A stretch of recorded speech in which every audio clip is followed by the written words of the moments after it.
Hi hello నమస్తే welcome back to Saubhagya vlogs. Welcome back to one more vlog. అందరూ ఎలా ఉన్నారండి? ఏం చేస్తున్నారు? నేనైతే చాలా బాగున్నాను. మీరు కూడా బాగుండాలని అనుకుంటున్నాను. బాగుండాలని మనస్ఫూర్తిగా భగవంతుని వేడుకుంటున్నానండి. ఇక్కడ ఏంటి బ్యాగ్ సర్దుతుంది అని చూస్తున్నారా? బ్యాగ్ సర్దేసి అర్లీ మార్నింగే రెడీ అయిపోయి పువ్వులు తీసుకొని అమ్మ వాళ్ళ ఇంటికి వెళ్తున్నానండి. అమ్మ పుట్టకు పాలు పోస్తుందన్నమాట. పుట్ట అంటే పుట్ట కాదు, నాగుల విగ్రహాలండి. మాకు అమ్మ ఇంటికి దగ్గరలోనే దత్తాత్రేయ స్వామి టెంపుల్ ఉంది, వెరీ ఫేమస్ టెంపుల్. అక్కడికే వెళ్ళాము. రావి చెట్టు వేప చెట్టు ఉండే చోట అయితే చాలా మంచిది నాగలికి చేసుకుంటే. అమ్మ నేను వెళ్ళేసరికి అన్నీ రెడీగా ఉంచేసింది. అందుకని టకామని వస్తానే వచ్చేసాం గుడికి. ఈ విధంగా నిండు బిందె నీళ్ళతో తీసుకొని స్వామివారిని అంతా శుభ్రం చేసుకోవాలి, వారిని కడిగేసుకోవాలి. తర్వాత పసుపు రాసేసుకొని కుంకుమ బొట్లు అయితే పెట్టుకోవాలి. మా సైడ్ అయితే ఈ విధంగానే చేస్తారండి. మాకైతే పుట్టకే వెళ్ళాలని అయితే ఏం లేదు. ఈ విధంగా విగ్రహాలకు కూడా చేసుకుంటాం మేము. ఇలా చేసుకోవడం వల్ల ఎవరి లైఫ్లో ఏదైనా నాగదోషాలు ఉన్నాయని చెప్తూ ఉంటారు కదా, జాతకంలో ఉన్న ఇట్లా నాగదోషం ఉంది అని. ఈ విధంగా చేసిన ఒక 11 ఆదివారాలు చేసినా అవి తొలగిపోయి అంత మంచి జరుగుతుందండి. నేను ప్రాక్టికల్గా చూశాను కనుక ఆ విషయాన్ని నేను మీతో షేర్ చేసుకుంటున్నాను. పసుపు అంతా రాసేసి కుంకుమ బొట్లు పెట్టేసుకొని పూలు అయితే అలంకరించుకుంటున్నానండి. నేను ఇంటి నుంచి తీసుకొని వచ్చాను ఇవి మందారాలు. ఈ విధంగా అలంకరణ చేసుకుంటున్నాను స్వామికి. తర్వాత తాంబూలం పెట్టేసుకొని దారం తీసుకొని మా సైడ్ అయితే ఈ విధంగా 5 చుట్లు అయితే తీసుకుంటారండి. 5 చుట్లు చుడతారనమాట దారంతో. ఆ చెట్టుకు చుట్టూ వాటిని ఆ బంధంలో ఉంచినట్టు అని అనుకుంటా. దానికైతే నాకు సరైన అర్థం తెలియదు, కానీ మా అమ్మ అలాగే చేస్తుంది, నేను అలాగే చేస్తున్నాను. దానికైతే ఇంతవరకు ఎందుకు చుడతారనేది నేను ఇంకా తెలుసుకోలేదు, అర్థం తెలియదు నాకు. ఇప్పుడైతే దారం వేసి చుట్టుకొని వస్తున్నాను. అలా అంత అయిన తర్వాత టెంకాయ కొట్టేసుకొని ఊద్బత్తీలు సమర్పించుకొని పాలు పోసేయడమే. సింపుల్గా అండి. మేము అవైతే చలివిడి అవన్నీ అమ్మ ఏం చేయలేదండి. సింపుల్గా అన్నం పప్పు కీరి ఈ విధంగా చేసేసి ఇంట్లో టెంకాయ కొట్టుకొని తర్వాత ఇక్కడ వచ్చి పాలు పోసేస్తుంది. చలివిడి అవన్నీ ఆమె ఏం చేయలేదండి. సింగిల్గా ఉంటుంది కదా, అంత చేయాలంటే ఇబ్బంది అవుతుంది. మాకైతే మా ఇంట్లో లేదండి పాలు పోసేది. మా వారి సైడ్ అయితే ఈ పండుగ లేదండి. అందుకనే నేను అవన్నీ చేయాలనుకోవట్లేదు. ఈ విధంగా నేనైతే అప్పుడు సంతానం కోసం ఇలా చేసుకున్నాను కాబట్టి ఇవైతే నేను ఖచ్చితంగా చేస్తాను. చలివిడి అవన్నీ అయితే నేను పెట్టలేదు. ఈ విధంగా ధూపం అయితే ఇచ్చుకున్నాను స్వామివారికి. దారం చుట్టేసి 5 చుట్లు చుట్టేసుకోవాలి. 5, 9, 11 ఎలాగైనా సరే నేనైతే 5 అయితే చుట్టేసాను దారంతో. వైట్ కలర్ దారం అండి. అన్ని పాలు పోసేస్తున్నాము అన్ని చోట్ల. జంట నాగులు ఉండే చోటు ప్రతి మంగళవారం మీరు పోసారనుకోండి మీకు చాలా మంచిదవుతుంది. నేను ప్రతి మంగళవారం అలాగే వెళ్ళి పోస్తానండి. జంట నాగులు ఉండే చోటు ఏవైనా మన జాతకంలో దోషాలు ఉంటే తప్పకుండా దాని ద్వారా నివారణ అయితే అవుతుందండి. దానికి సమయం అండి, వెయిట్ చేయాలి. మనం అన్నీ చేసిన వెంటనే మనకి ఫలితం రాదు. నిదానంగా స్లోగా మనం చేసే వాటిని బట్టి మనకి ఫలితాన్ని ఉంటుందన్నమాట. ఇంకా బాబుతో కూడా పాలు పోయిచ్చేస్తున్నాను. మా సైడ్ లేదు కనుక నేను కొన్ని మిగతా కార్యక్రమాలు అయితే చేయలేదు. కొన్ని ఇంతవరకే మాత్రమే చేయగలిగాను నేను, మాకు లేదు కనుక. అమ్మ పోస్తుంది చూడండి. అప్పటికే 11:30 అట్లా అయిందండి. అక్కడ ఆదివారం పోసాం మేము. సాటర్డే అయితే ఫుల్ రష్. అక్కడ ఇంకా మనకి నించోడానికి కూడా ప్లేస్ ఉండదు, అంత రష్ ఉంటారు.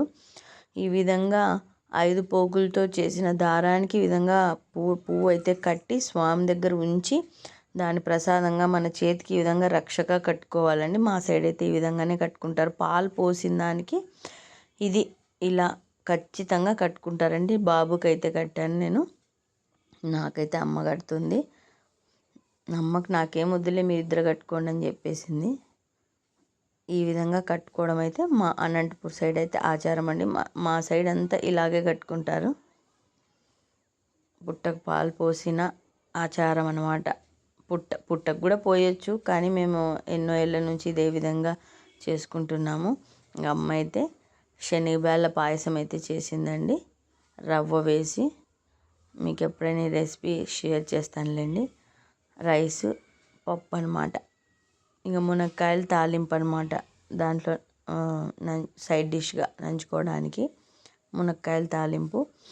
ఇదేంటి సడన్గా రైల్వే స్టేషన్ అనుకుంటున్నారా? మా పిన్ని వచ్చింది, మా చెల్లెలు ఇద్దరు వచ్చారు. సడన్గా రైల్వే స్టేషన్ అనుకున్నారా? బెంగళూరుకి వెళ్తున్నామండి. రాఖీ పండుగ కదా, సాటర్డే వెళ్ళడానికి వీలు అవ్వలేదండి. నాకు శనివారం వ్రతం ఉంది కదా, అందుకని నేను రావడానికి ఇంటికి 3 o'clock అయిపోతుంది. మళ్ళీ ఈవినింగ్ పూజ చేసుకోవాలి కదా అని చెప్పేసి సండే పెట్టుకున్నాము. అక్కడ పాలు పోసి లంచ్ చేసేసుకొని ఇంకా త్వరగా రెడీ అయిపోయి వచ్చేసామండి. 2:15 కల్లా స్టార్ట్ అయింది ట్రైన్ అయితే. ఇది ప్యాసింజర్ ట్రైన్ అండి, ప్రతి స్టేషన్లో ఆగుతుంది. కొత్తగా వచ్చింది, అంటే అనంతపూర్ టు బెంగళూరు ఇంతవరకు ప్యాసింజర్ ట్రైన్ అయితే లేదండి, కొత్తగా అయితే వేశారు. చూడండి మామూలుగా లేదండి రష్. అనంతపూర్లోనే ఫుల్ అయిపోయింది. ఎందుకంటారా? Friday, Saturday, Sunday 3 days holidays వచ్చాయి. రాఖీ పండుగ వచ్చింది, వరలక్ష్మి వ్రతం వచ్చింది. అందువల్ల మొత్తం అందరూ ఎవరెవరి ఊర్లకు వాళ్ళు వచ్చేసారు బెంగళూరు నుంచి. మళ్ళీ యాజ్ యూజువల్ మళ్ళీ సోమవారం డ్యూటీలు వెళ్ళిపోవాలి కదా, అందుకని సండే ఉందండి. అస్సలు మాకు పుట్టబర్తి వచ్చే వరకు మాకు సీట్ దొరకలేదండి. పుట్టబర్తి వచ్చిన తర్వాత మాకు సీట్ దొరికింది. ఇంకా ప్రతి స్టేషన్లో గుంపు చూడండి. అప్పుడు నేను బాబుని ఇట్లా నిద్రపోతున్నాడని చెప్పి ఎవరో ఒక ఆయన దయతలిచి మాకు ఒక సీట్ ఇచ్చాడనమాట. ఇంటికి వెళ్ళడానికి 7:30 ఆ టైం అయిపోయింది. ఫస్ట్ దొడ్బాలాపూర్లో దిగేసామండి. నాకు వర్షం పట్టింది, ఇగ్నోర్ చేసేయండి. అదండి ఇంకో తమ్ముడు బాలాజీ, ఈ తమ్ముడు రమేష్ అనమాట. రమేష్ వచ్చి దొడ్బాలాపూర్లో ఉంటాడు, బాలాజీ వచ్చి యలంకంలో ఉంటాడండి. ఇదండి ఫస్ట్ రమేష్కి అయితే కట్టేస్తున్నాం అనమాట. ముగ్గురము. తిని చెల్లెలు అవుతుంది, నేను అక్కనవుతాను, ఇంకొక ఆమె చెల్లెలు అవుతుంది అనమాట. ఒక అక్క, ఇద్దరు చెల్లెలు అనమాట. వాళ్ళ కోసమే అంత దూరం వెళ్ళామండి. మా పిన్ని గారు అబ్బాయి అతను. నాకైతే సొంతం ఎవరు లేరండి, వాళ్ళే నాకు సొంతం అనమాట ఎప్పటికైనా. అందుకనే వాళ్ళ కోసం అంత దూరం వెళ్ళాల్సి వచ్చింది. ఎలాగో సండే కలిసి వచ్చింది కదా, ఇబ్బంది లేదు కదా అని అంత దూరం అయితే వెళ్ళాము. వెళ్ళిన కాట్ నుంచి వర్షం అండి, విపరీతమైన వర్షం అండి. ఎక్కడ చూసినా వర్షమే. ఎక్కడ బెంగళూరు, దొడ్బాలాపూర్, మన పుట్టబర్తి నుంచి స్టార్ట్ అయిపోయిందండి ట్రైన్. నాకంటే చిన్నోడు కదా అని చెప్పేసి నాకు కాళ్ళకైతే మొక్కుంటున్నాడు. తిను చెల్లిలే అవుతుంది, నేను ఒకదాన్నే పెద్దదాన్ని. తిను కూడా మా పిన్ని గారు అమ్మాయి. మా అమ్మ వాళ్ళు వచ్చి 5 మంది అక్క చెల్లెళ్ళండి. వాళ్ళ పిల్లలంతా మేము ఈ విధంగానే ఉంటాము. ఈ అమ్మ చిన్నది కాబట్టి ఆమె మొక్కుంటుంది అనమాట. ఇంకా లంచ్ అయితే చికెన్ చేశారు, జీరా రైస్ చేశారు. మేము తినం గనక మాకు బీరకాయ కర్రీ చేసి రైస్ అయితే వండేసింది. ఇంకా అందరం తినేసాం, కాసేపు కబుర్లు చెప్పేసుకున్నాం. ఇంకా మా తమ్ముడు వచ్చాడండి, యలంకం నుంచి వచ్చాడు. దొడ్బాలాపూర్ నుంచి మళ్ళీ పిలుచుకొని పోవాలి అని చెప్పేసి కార్ తీసుకొని వచ్చినాడు. కార్లో వెళ్తున్నాం అనమాట. వర్షమే వర్షం అండి, ఎక్కడ చూసినా వర్షమే. అమ్మో, బెంగళూరులో అయితే యమా వర్షం అనమాట. వైఫర్స్ అలా ఆన్ చేసుకుంటూ అసలు వాటిని ఆఫ్ చేసిందే లేదనమాట. డే మొత్తం అంతా ఆ విధంగానే ఉంది. నైట్ వర్షం పడుతుంది కాబట్టి ట్రాఫిక్ కాస్త తక్కువ ఉందండి. కాస్త అంతే తక్కువ. అక్కడికి రష్ అయితే ఏం తక్కువ లేరండి. ఇది ఒక మాల వచ్చింటే ఆ విధంగా వీడియో అయితే తీసాను. సరిగ్గా కనిపించట్లేదు నాకు వర్షానికి. చూడండి ఇంటికైతే వచ్చేసాము. 10:30 అలా అయిందండి. ఇది యలంకంలో హెబ్బాల్లో ఉంటాడు మా తమ్ముడు.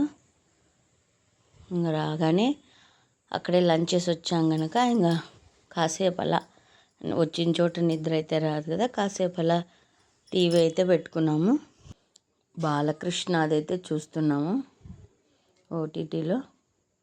అర్లీ మార్నింగ్ అండి, మండే మార్నింగ్. ఇది మష్రూమ్ కర్రీ విత్ చపాతీ అనమాట టిఫిన్కి. మా మరదలు అయితే చేసిందండి, చాలా బాగా టేస్టీగా కుదిరింది. అందరు కూర్చొని తింటున్నాము. అక్కడ ఫుల్ వర్షాలు కదా, సోలార్ అండి, అందుకని అర్లీ మార్నింగే స్నానాలు అయితే చేయలేకపోయినాము. మాకు చాలా బాగుందండి, కర్రీ బాగా కుదిరింది. మా పాప అయితే హౌస్ అంతా ఈ విధంగా తీసిందనమాట. ఇంకా ఫ్రెష్ అప్ అయిపోయి మళ్ళీ 1:30 4 కల్లా మాకు ట్రైన్ ఉందండి, వెళ్ళిపోవాలి. ఈ విధంగా అయితే హారతి ఇచ్చేసి రాఖీ కట్టేస్తున్నాము. వాడికి నైట్ అయితే కుదరలేదండి కట్టడానికి, మార్నింగ్ కడదాంలే అని చెప్పేసి. పిల్లలకు కూడా మా మరదలు అయితే అక్క అవుతుంది కదా, తను కూడా అందరికీ ముగ్గురికి కట్టిందండి పిల్లలకి. నేను పెద్దదాని కనుక నాకైతే కాలు మొక్కున్నాడు.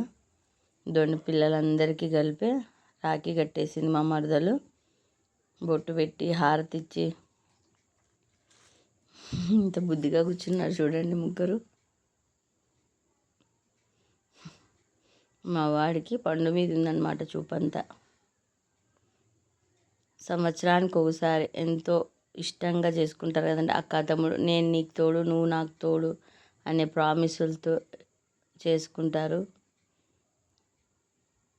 అది అందరికి ముగ్గురికి కట్టేసింది అనమాట. మా యోగి పాప కూడా కట్టేసింది మా వాడికి.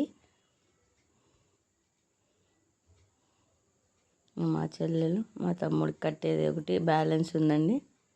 అందరివి వర్క్స్ అయితే అయిపోయాయి కట్టేది. ముగ్గురు ఎంత ముద్దుగా మొక్కుంటున్నారు చూడండి, ముచ్చటగా. బా ఇక్కడ మా చెల్లెలు అయితే కడుతుంది. ఆమె కాస్త బిజీగా ఉండి మధ్యలో పిల్లలకైతే కట్టడం జరిగింది. వాటికి కుంకుమ పసుపు పెట్టి, ఈమె కూడా పెద్దదే కాబట్టి కాలు మొక్కున్నాడు అనమాట, తమ్ముడే కాబట్టి. ఇంకొచ్చేసామండి యలంకం రైల్వే స్టేషన్కి అనమాట. తప్పదు కదా, మళ్ళీ ఇంటి దగ్గర పనులు ఉంటాయి కదా. 4:20 కల్లా స్టార్ట్ అవుతుందండి యలహంకలో. అది ఎగ్జాక్ట్లీ అనంతపూర్కి అయితే 7 కల్లా రీచ్ అవుతుంది.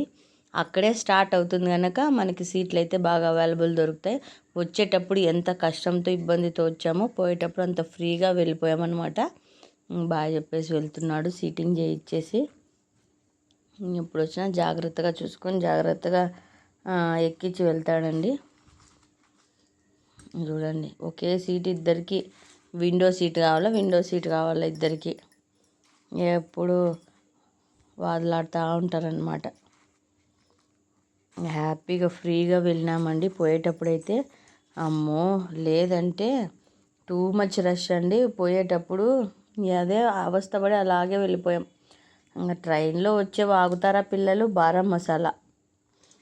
అది ఎవరండి ఇష్టం లేని వాళ్ళు, ఎవ్రీవన్ ఇష్టపడతారనమాట, ప్రతి ఒక్కరూ బారా మసాలా. అందులో ట్రైన్లో ప్రయాణంలో అంటే ఇంకా ఇష్టంగా తింటారనమాట.